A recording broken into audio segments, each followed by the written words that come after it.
আসসালামু আলাইকুম প্রিয় দর্শক, অন্য মঞ্চের আলাপচারিতায় আপনাদের সকলকে আমন্ত্রণ জানাচ্ছি।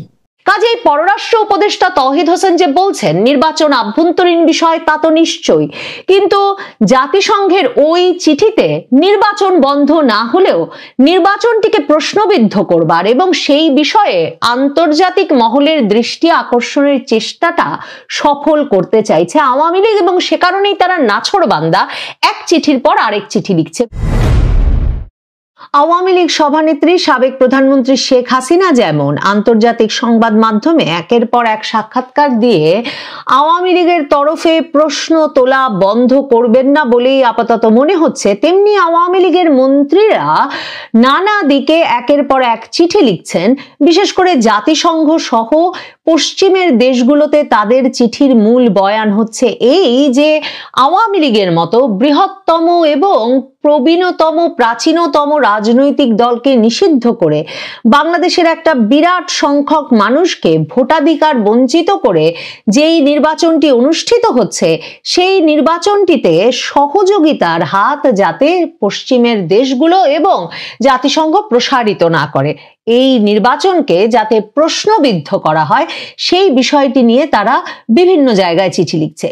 জাতিসংঘকে এরই মধ্যে তারা চিঠি দিয়েছে যে এমন একটা নির্বাচন, যে নির্বাচনে একটা বিরাট সংখ্যার মানুষ অংশ নিতে পারছে না, মত প্রকাশের স্বাধীনতা, রাজনৈতিক সমাবেশ কর্মসূচিতে অংশগ্রহণের স্বাধীনতা সরাসরি লঙ্ঘন করে নির্বাহী আদেশে একটা রাজনৈতিক দলকে নিষিদ্ধ করে দেওয়ার মাধ্যমে ভোটে অংশগ্রহণ থেকে বিরত রাখার মাধ্যমে যে নির্বাচনটা অনুষ্ঠিত হচ্ছে, সেখানে জাতিসংঘ অর্থ খরচ করছে কি করে, মানে জাতিসংঘ প্রকল্প নিয়ে এই যে একটা বিপুল পরিমাণ অর্থ খরচ করতে যাচ্ছে বাংলাদেশের নির্বাচনী সহযোগিতার নামে, সে বিষয়ে প্রশ্ন তুলে আওয়ামী লীগের এক সাবেক মন্ত্রী, শিক্ষামন্ত্রী মহিবুল হাসান চৌধুরী নওফেল, তিনি চিঠি লিখেছিলেন 23 বঙ্গবন্ধু এভিনিউ বাংলাদেশ আওয়ামী লীগের কার্যালয়ের প্যাডে ইউএনডিপি জাতিসংঘ উন্নয়ন কর্মসূচির প্রধান কর্মকর্তা বাংলাদেশের স্টিফেন লিলারকে। সেই চিঠি কতটা প্রতিক্রিয়া ফেলবে সে বিষয়ে পররাষ্ট্র মন্ত্রণালয়ের এক ব্রিফিং এর সময় সাংবাদিকরা প্রশ্ন তুললে পররাষ্ট্র উপদেষ্টা তৌহিদ হোসেন তিনি প্রতিক্রিয়া দেখিয়েছেন। তিনি বলেছেন যে আওয়ামী লীগের এই চিঠিতে কোনো কাজ হবে না বলেই তিনি মনে করেন, কারণ নির্বাচন একটা আভ্যন্তরীণ বিষয়, আওয়ামী লীগ এর মাধ্যমে নির্বাচন ঠেকিয়ে দিতে পারবে না।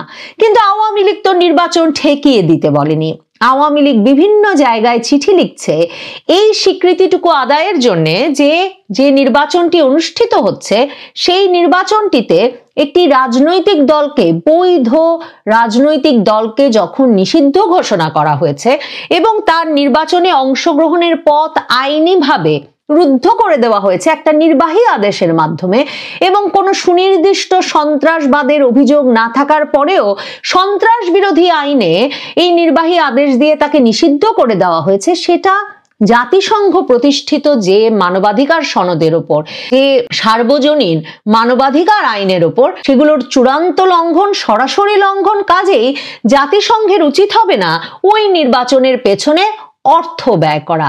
স্টিফেন লিলারকে, মানে ঢাকায় ওই জাতিসংঘ উন্নয়ন কর্মসূচিকে লেখা চিঠিটির পরপরই জাতিসংঘ উন্নয়ন কর্মসূচির ঢাকা অফিসের তরফে সেই চিঠিটি নিউ ইয়র্কে পাঠাতে হয়েছে।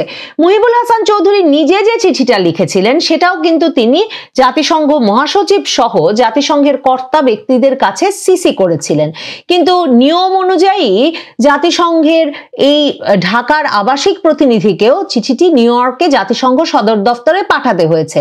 জাতিসংঘ সদর দপ্তরের ভেতরে এখন আলোচনা চলছে যে নির্বাচনের আগে নভেম্বর মাসে তারা একটা অগ্রগামী দল পাঠিয়ে বাংলাদেশের নির্বাচনী পরিস্থিতি, রাজনৈতিক পরিস্থিতি বিবেচনা করতে পাঠাবে কিনা, যে সত্যি এমন একটা নির্বাচনে, যে ধরনের নির্বাচন আওয়ামী লীগ সেই চিঠিতেই লিখেছে তারা বিভিন্ন দেশে অনুৎসাহিত করেছে, নিরুৎসাহিত করেছে, সেরকম একটা নির্বাচন বাংলাদেশে তারা ঘটতে দেবে কিনা, বা বাংলাদেশে তারা ঘটতে দেবে, বাংলাদেশের আভ্যন্তরীণ বিষয়ই বটে, কিন্তু বাংলাদেশে তারা সেই নির্বাচনটিতে অর্থ খরচ করবে কিনা, কোনো রকম আর্থিক সহযোগিতার মাধ্যমে সংশ্লিষ্ট থাকবে কিনা।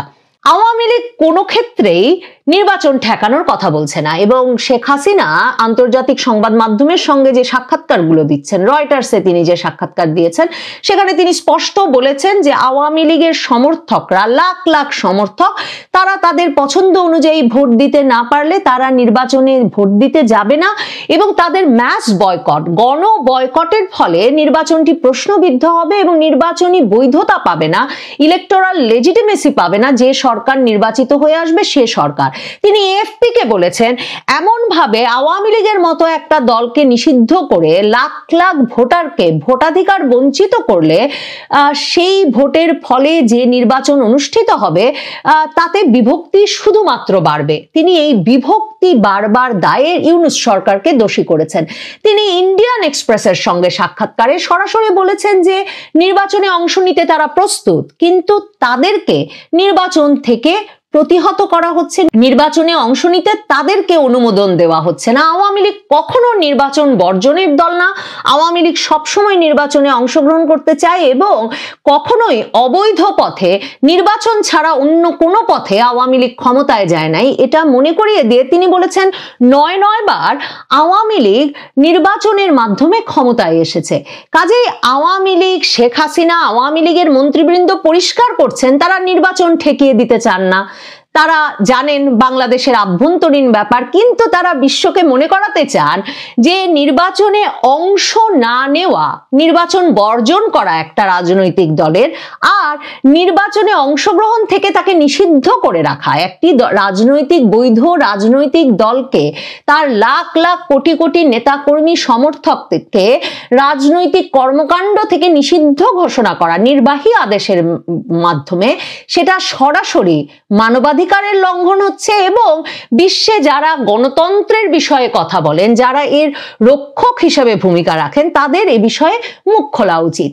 দেখেন, পররাষ্ট্র উপদেষ্টা তৌহিদ হোসেন যখন বলছেন, তিনি, তার কাছে খবর আছে, তিনি জানেন যে ঢাকায় জাতিসংঘ উন্নয়ন কর্মসূচির কাছে চিঠি লিখবার পর, আওয়ামী লীগের প্যাডে সেই চিঠি যাবার পর নিউ ইয়র্কে সেই জাতিসংঘ আবাসিক প্রতিনিধিকে যোগাযোগ করতে হয়েছে। তিনি এটাও জানেন যে এর ফলে জাতিসংঘ থেকে তাদের কাছে নানা রকম প্রশ্ন আসবে এবং সেসব প্রশ্নের আবার তাদেরকে উত্তর দিতে হবে। আওয়ামী লীগ আসলে নাছোড়বান্দা থেকে এই কাজটাই করে যেতে চাইছে যে সরকারকে একদিকে ঝটিকা মিছিল, রাজনৈতিক কর্মসূচি দিয়ে যেমন ব্যতিব্যস্ত রাখা, তেমনি সরকারকে ক্রমাগতভাবে প্রশ্নের মুখোমুখি করা বিভিন্ন আন্তর্জাতিক পক্ষের কাছে। এবং আওয়ামী লীগ এমনকি সেই পক্ষগুলোকেও প্রশ্ন করছে যে যেই গণতন্ত্রের কথা, যেই অন্তর্ভুক্তিমূলক নির্বাচনের কথা দেশে দেশে আপনারা বলে বেড়ান, সেই অন্তর্ভুক্তিমূলক নির্বাচন যখন বাংলাদেশে হচ্ছে না তখন কি করছেন? অন্যদিকে আওয়ামী লীগের জন্য একটা সুসময়ের একটা আলামত আওয়ামী লীগ ভেতরে ভেতরে টের পাচ্ছে, যখন ট্রাম্প সরকারের ভেতরে এই যে ডেমোক্র্যাট সরকারদের বা ঐতিহাসিকভাবে আমেরিকার সরকারগুলোর যে রেজিম চেঞ্জের, সরকার পরিবর্তনের যে রাজনীতি ছিল, সেটা থেকে যে প্রেসিডেন্ট ট্রাম্প সরকার ঘোষণা দিয়ে সরে আসছে, সেটাকে শেখ হাসিনা সহ আওয়ামী লীগ নেতৃবৃন্দ সরাসরি আওয়ামী লীগের তরফে যুক্তরাষ্ট্রের সঙ্গে সম্পর্ক নতুন করে চাঙা হওয়ার একটা সুযোগ হিসেবে দেখছেন। এখন যিনি পররাষ্ট্রমন্ত্রী, সেই মার্কো রুবিও ব্যাপক চীন বিরোধী লোক। ট্রাম্প তো বটে, ট্রাম্প এবং মার্কো রুবিওর যে পররাষ্ট্রনীতি, তাতে কমিউনিস্ট চীনের সঙ্গে ইউনূসের মাখামাখি যে মার্কিন যুক্তরাষ্ট্র পছন্দ করছে না, সেটা কিন্তু আবার পরিষ্কার হয়েছে সম্প্রতি বাংলাদেশে মার্কিন যুক্তরাষ্ট্রের নতুন রাষ্ট্রদূত নিয়োগে সেনেটে যে অধিবেশন হলো, সেই সংলাপের সময় সেখানে ক্রিস্টেনসেন, যিনি আসছেন বাংলাদেশে মার্কিন রাষ্ট্রদূত হয়ে, তিনি সরাসরি সেনেটের কাছে বলেছেন যে তার যে মূল দায়িত্বগুলো থাকবে বাংলাদেশে গিয়ে, তার মধ্যে একটি হবে কমিউনিস্ট চীনের সাথে, মানে ট্রাম্প যেভাবে উল্লেখ করেন চীনের কথা, কমিউনিস্ট চীনের সঙ্গে বাংলাদেশের যে সম্পর্ক গড়ে উঠেছে সামরিক এবং বেসামরিক খাতে, সেটা থেকে বাংলাদেশকে দূরে সরিয়ে আনা এবং বাংলাদেশের জন্য সেই সম্পর্ক চীনের সঙ্গে অতিরিক্ত মাখামাখি কতটা ঝুঁকিপূর্ণ সেটা বোঝানো। তার মানে ইউনূস সরকারের ওপর যে এই সময়ে মার্কিন যুক্তরাষ্ট্র সরকার খুব সন্তুষ্ট নয়, তারা যে ইউনূস সরকারকে, যে সরকারকে তারাই শেখ হাসিনা সরকার ফেলে বসিয়েছে, সেই সরকারটিকে যে তারা তাদের খুব বিশ্বস্ত বা তাদের খুব ঘনিষ্ঠ বলে আর মনে করতে পারছে না, সেটা যখন পরিষ্কার, তখন আওয়ামী লীগের সাবেক পররাষ্ট্রমন্ত্রী একে আব্দুল মোমেন আবার চিঠি লিখেছেন এই মার্কো রুবিওর কাছে, এবং তিনি মার্কো রুবিও মার্কিন পররাষ্ট্রমন্ত্রীর কাছে চিঠি লিখে বলেছেন যে বাংলাদেশে একটা অবৈধ এবং অনেকগুলো রাজনৈতিক দলের অংশগ্রহণ বাদ দিয়ে একটা এক্সক্লুসিভ মানে ইনক্লুসিভ অন্তর্ভুক্তিমূলকের বিপরীত ধারার একটা নির্বাচন ঠেকাতে দ্রুত ব্যবস্থা নেওয়া দরকার মার্কিন যুক্তরাষ্ট্রের। সাবেক পররাষ্ট্রমন্ত্রী একে আব্দুল মোমেন এই কথাটাও মনে করিয়েছেন যে জাতিসংঘ সনদ, সার্বজনীন মানবাধিকার সনদ সহ সকল আন্তর্জাতিক সনদে এটা পরিষ্কারভাবে লেখা আছে যে একমাত্র অন্তর্ভুক্তিমূলক নির্বাচনের মাধ্যমে জনগণের সঠিক ইচ্ছা, সার্বভৌম ইচ্ছার প্রতিফলন ঘটে।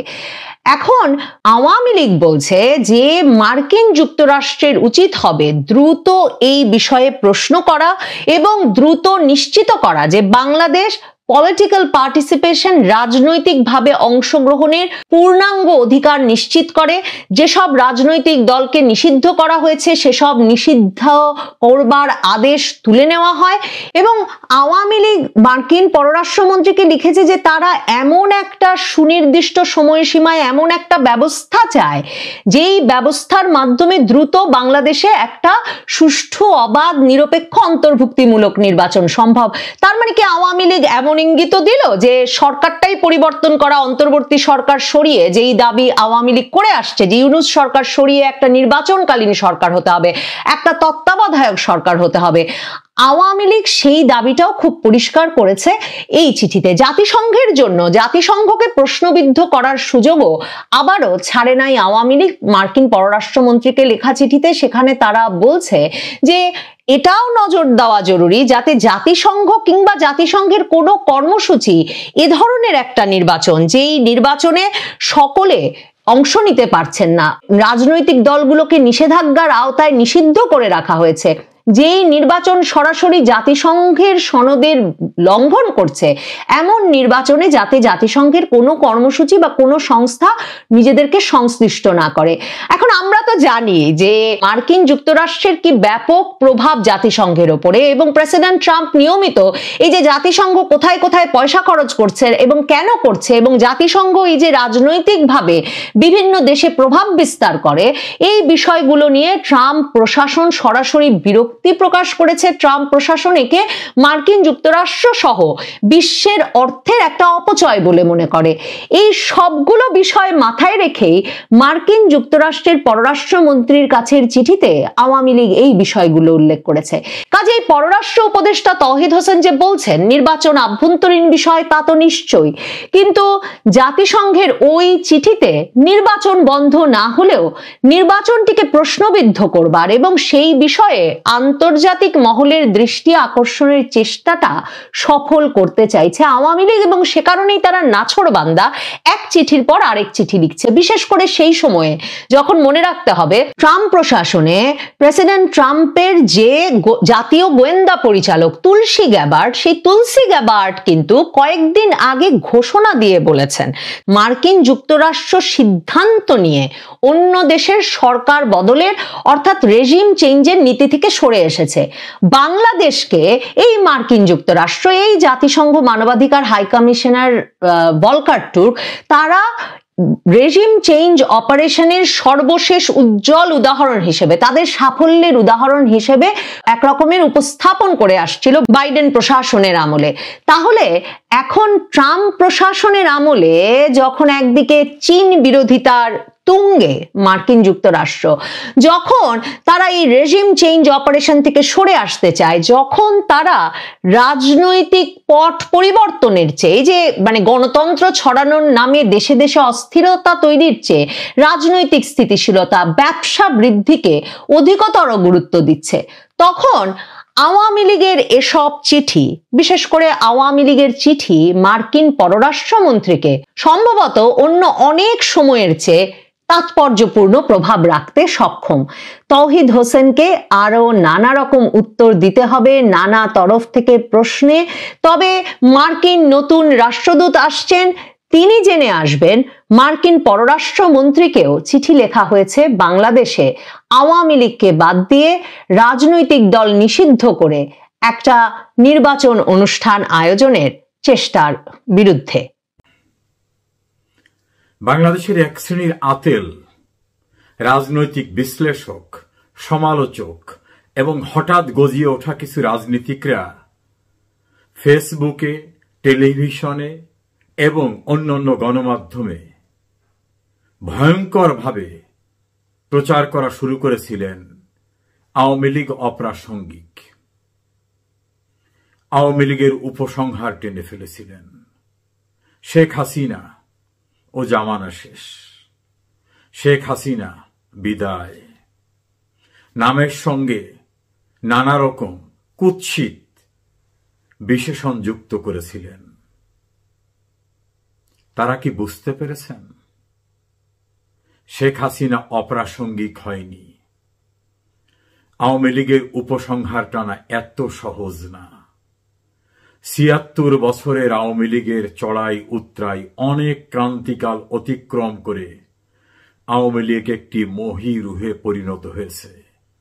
আওয়ামী লীগ ফিনিক্স পাখির মতো স্থানে পৌঁছেছে। ধ্বংসের উপর থেকে আওয়ামী লীগ বিজয়ের জয়গান গেয়ে ওঠে। বাঙালি জাতির ইতিহাসের যা কিছু গৌরবময় অর্জন আওয়ামী লীগের নেতৃত্বেই হয়েছে। বিশ্বের সকল গণমাধ্যমের কাছে এখন সবচেয়ে গুরুত্বপূর্ণ ব্যক্তিত্ব আওয়ামী লীগ সভানেত্রী শেখ হাসিনা। ফ্যাসিস্ট তকমা দিয়ে যাকে ম্লান করার চেষ্টা করেছেন, তিনি বিশ্বের গণমাধ্যম সহ বিশ্বের রাষ্ট্রনায়কদের কাছে এখন অনেক অনেক বেশি গুরুত্বপূর্ণ। বাংলাদেশের কোটি কোটি মানুষের কাছে তিনি এখন আস্থা, ভরসা এবং নির্ভরতার স্থান। শেখ হাসিনা এখন অতীতের সব সময়ের চেয়ে অনেক বেশি জনপ্রিয়, অনেক বেশি জনপ্রিয় বাংলার মানুষের কাছে। তথাকথিত বিশ্বখ্যাত নোবেল লরিয়েটের চেহারা স্বরূপ এখন সবার কাছে স্পষ্ট হয়ে গেছে। তার সম্পর্কে, তার পক্ষে যারা কথা বলতেন তারাই এখন বলছেন তিনি কি, বিশ্ব পরিমণ্ডলও বুঝেছেন তিনি কি। আওয়ামী লীগ অপ্রাসঙ্গিক না, শেখ হাসিনা অপ্রাসঙ্গিক না। এক ভদ্রলোকের নামের পিছনে ডাস্টবিন নাম যুক্ত হয়েছে। তিনি বলেছেন বাংলাদেশের গণমাধ্যম এখন ফ্যাসিস্টের বয়ান প্রচার করে। সেদিন আর দূরে নাই, দিন কয়েক পরে উনি বলবেন বাংলাদেশের কোটি কোটি মানুষ এই ফ্যাসিস্টের পক্ষে চলে গেছে। এরা আগেই ফ্যাসিস্টের পক্ষে ছিল, এখনো আছে। আপনারা যাকে ফ্যাসিস্ট বলেন তিনিই বাংলাদেশের আধুনিক রাষ্ট্র ব্যবস্থার রূপকার। আর ফ্যাসিস্ট নামে অভিহিত করে ক্ষমতা দখলকারী ব্যক্তিকেই এখন গণমাধ্যমে সবাই বলে বিশ্ব বাটপার এবং সবচেয়ে স্বার্থান্বেষী দুর্নীতিবাজ। আওয়ামী লীগ অপ্রাসঙ্গিক না, শেখ হাসিনা এবং আওয়ামী লীগ এখন সবচেয়ে প্রাসঙ্গিক। আওয়ামী লীগ এবং শেখ হাসিনার উপসংহার টানা অত সহজ না।